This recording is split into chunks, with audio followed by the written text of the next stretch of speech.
வணக்கம். கல்பவ்ருக்ஷ கிளினிக்ல இருந்து நான் டாக்டர் விஜய்.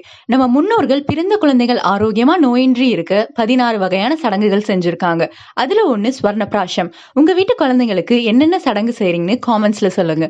ஸ்வர்ணப்பிராஷங்கிறது தங்க பஸ்மத்தை வல்லாரை, பிரம்மி, சங்குப்பூ, வசம்பு, அதிமதுரம் போட்டு பக்குவப்படுத்திய நெய் அண்ட் தேன்ல கலந்து மாதம் மாதம் புஷ்ய நட்சத்திரம் அன்னைக்கு கொடுக்கிற ஒரு சடங்கு.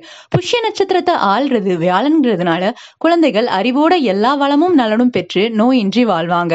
ஸ்வர்ணப்பிராஷம் கொடுக்கறதுனால குழந்தைங்களுக்கு நோய் எதிர்ப்பு சக்தி இம்ப்ரூவ் ஆகுது, உடல் அழகு அதிகரிக்குது, உடல் வலிமையாகுது, மூளையோட செயல்பாடு மேம்பட்டு அறிவுத்திறன், புத்தி கூர்மை, நினைவாற்றல் மேம்படுது, செரிமான சக்தி அதிகரிக்குது, ஆயுள் நீட்டிக்குது.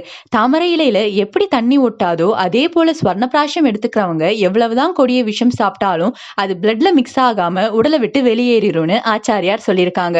இத மாதத்துக்கு ஒரு முறை புஷ்ய நட்சத்திரம் அன்னைக்கு ஆர் வாரத்துக்கு 2 முறை மார்னிங் எம்டி ஸ்டமக் ஆகாரத்துக்கு அரை மணி நேரம் முன்னாடி எடுத்துக்கலாம். 2 மாத குழந்தையில இருந்து 16 வயது வரை ஆர் அதற்கு மேற்பட்டவங்களும் எடுத்துக்கலாம். ஆனா ஒருத்தவங்களோட உடல் எடை அண்ட் வயதுக்கு ஏற்பட்டவாறு டோஸ் மாறும். உங்க குழந்தைங்களுக்கு நீங்க ஸ்வர்ணப்பிராஷம் கொடுக்க யோசிக்கிறீங்கன்னா உங்க ஆயுர்வேதா டாக்டர் கிட்ட கன்சல்ட் பண்ணிக்கோங்க.